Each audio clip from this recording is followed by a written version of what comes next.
Hello, this is Christian of Fire Dragon, and thank you for joining. Two of my favorite series are One Piece and The Legend of Zelda. One is a long-time running anime and manga series, and the other is one of Nintendo's biggest and most influential game series. And a large reason why I love One Piece in particular is, yes, the characters, however, also the abilities and the powers. From things such as Haki, Devil Fruits, and the CP9 abilities. I forget the technical term, or the term used in canon for it. But these abilities intrigue me, fascinate me, and they make for wonderful fighting and action sequences. Devil Fruits alone, with three different types of Devil Fruit, the Logia, Zoan, and Paramecian types, respectively, and offer wide varieties of what they're capable of doing. Logia types, you can characterize them by they turn you into a substance that is generally malleable or intangible, such as if you eat the Pika Pika no Mi, you can turn into a light human. Your body will turn into a humanoid form of light, and you'll be able to control, create, and manipulate that light you create. Similar Logia types involve the Magu Magu no Mi, which turn you into a Magma Man, and you still have a physical form that can be punched, but you just become malleable, and it's one of the more powerful types of Devil Fruits because of that, because you are less susceptible to physical assault, unless the opponent, the attacker, has Haki, which I'll get to later on.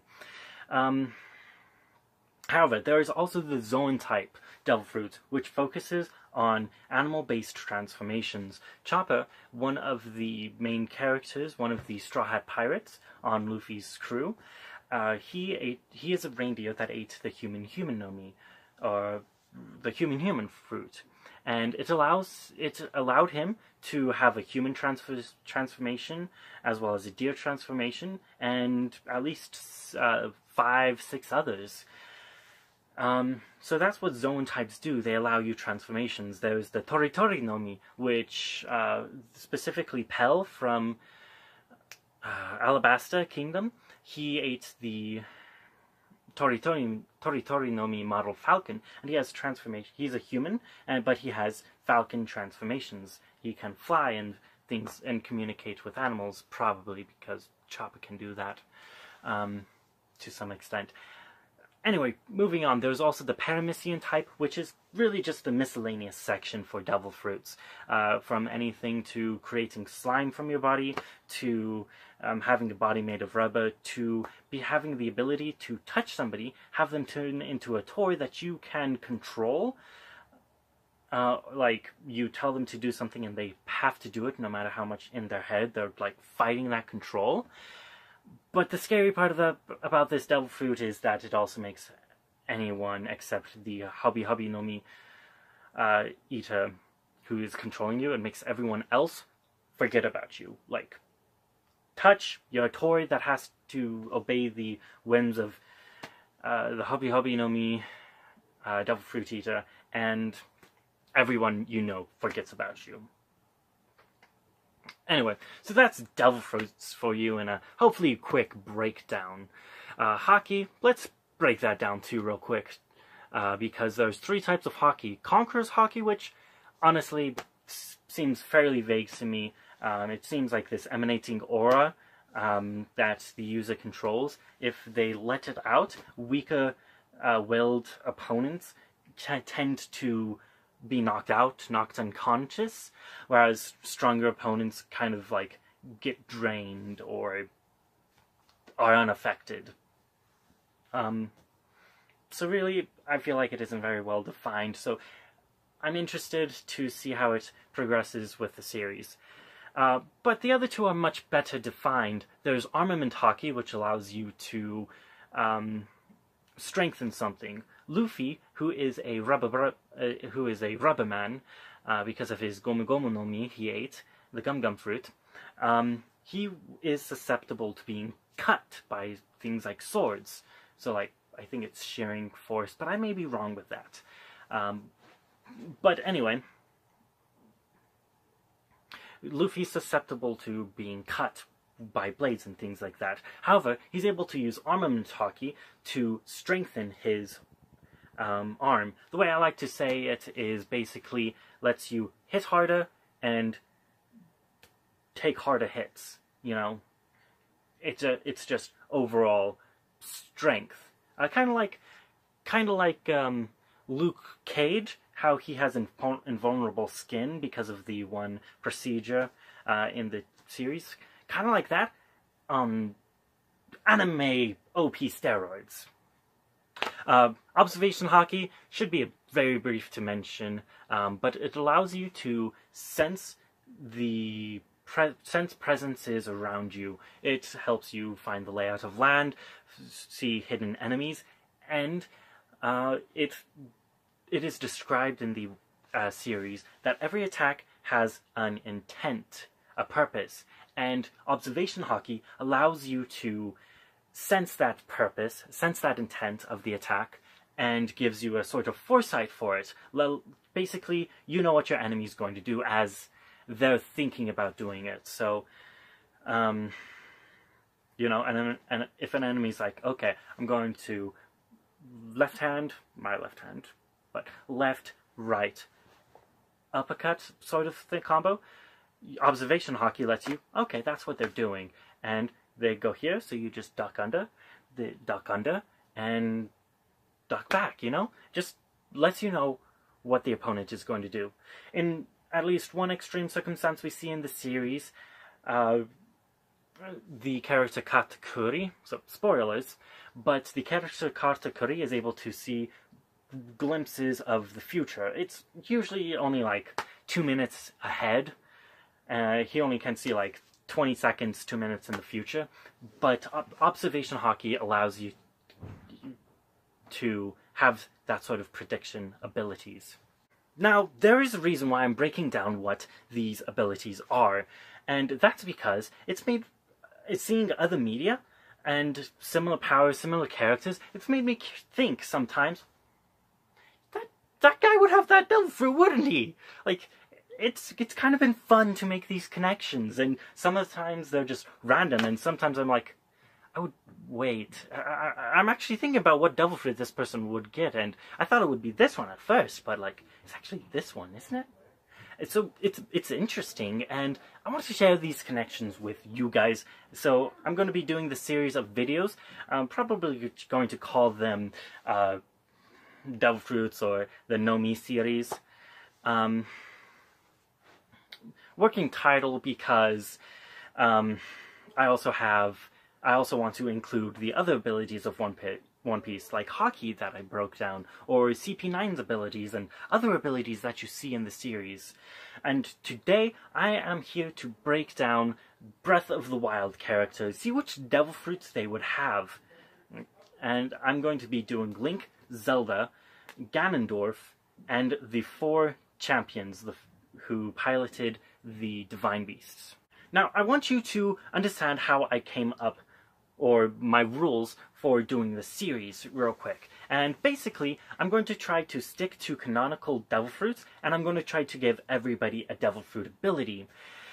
I will make rare exceptions to these rules, like sometimes there's just no devil fruit in canon that really goes along with, or you could like connect any strings to, like there's just no connection.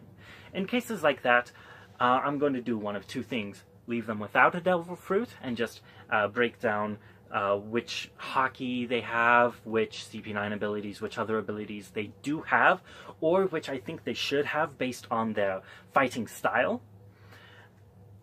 The other thing I might do is make a hypothetical devil fruit, and you're going to see both examples of both of these in this video, I believe, where I create a hypothetical devil fruit and where I leave a character without a devil fruit, because it just really, nothing really works with his skill set. So, that's basically it. Try to stick to canonical devil fruit, try to give everybody a devil fruit, and if that doesn't work out, make one of the exceptions. Anyway, so let's move on, and we're going to start with Daruk, the Goron champion. With Daruk, the Goron champion, I initially actually thought he had the Nikyu Nikyu no Mi. This is a devil fruit that we initially saw eaten by Bartholomew. I forget his last name, but he was one of the 7 warlords, and it is in English, it is the pawpaw fruit. What it did is it gave him like little panda paws on his hands. Cute, right? Well, he was able. These paws have such a supernatural reflecting capability that he was able to like smack people across the ocean. Like, now somehow he smote them with such force that they were sent hundreds of miles away from where they were, but they weren't injured. So, supernatural physics aside, awesome, very strong, and you know that's why the reflecting capabilities of the pawpaw fruit is why I initially thought that Daruk had the Nikyu Nikyu no Mi, because Daruk's protection is it reflects projectiles. Getting into it though, and really looking at other devil fruits, I also found the Bari Bari no Mi, which is the barrier fruit. And honestly, it's very one-to-one. I looked at the abilities and they're fairly similar. And there are only minor differences. The Bari Bari no Mi, the barrier that is created by that hasn't shown any ability of projectile reflection, and Daruk's protection creates a sort of sphere. It's not actually a sphere, it's very... I forget what this is called. Hexagonal? That's the wrong term, but I'm going to stick with it. But the Bari Bari no Mi has barriers that are malleable. You can telekinetically control their shape. However, Daruk's protection is the one singular shape. So there are those 2 minor differences. The Bari Bari no Mi has non-reflective but malleable capabilities. The Daruk's protection has reflective and non-malleable capabilities. So it's not like 1-to-1, it's like 0.9999999 to 1. Side note, because I forgot to mention this in the rules section, there are some characters whose physiology grants them powers, such as Daruk, a Goron, has natural strength, heat resistance, like, they eat rocks, and live on a volcano. So, I'm going to try to remove species from factoring into devil fruits. And try to focus on unique abilities, abilities unique to characters, which might make it difficult when I get to Superman, because what is he but Kryptonian? But that's how I'm going to focus down on which abilities I exemplify with devil fruits. Moving on, let's talk about Mipha's Grace. Now, Mipha, as a Zora, has unique abilities like swimming, breathing underwater, you know, a part fish humanoid species.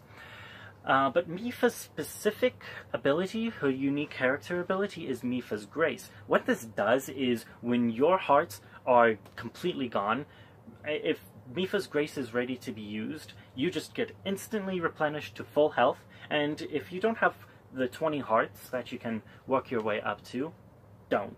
Get stamina wheel. You can get temporary hearts. So if you don't have full hearts, Mipha's Grace also gives you a few temporary golden hearts. Now,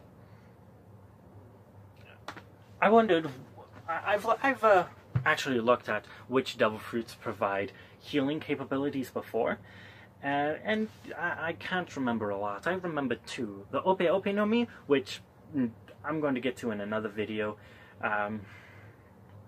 but definitely isn't Mipha's Grace.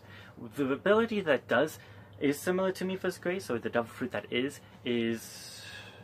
I have no idea what the Japanese is, so I'm just going to say the English dub name is the Heal fruit. What this does is allows the user to basically cry tears that instantly heal somebody. And instantly, boom! Full heal, 1-to-1, right? The biggest... Mipha herself is even emotional, so definitely works, right? Mipha's ready to cry and instantly heal people.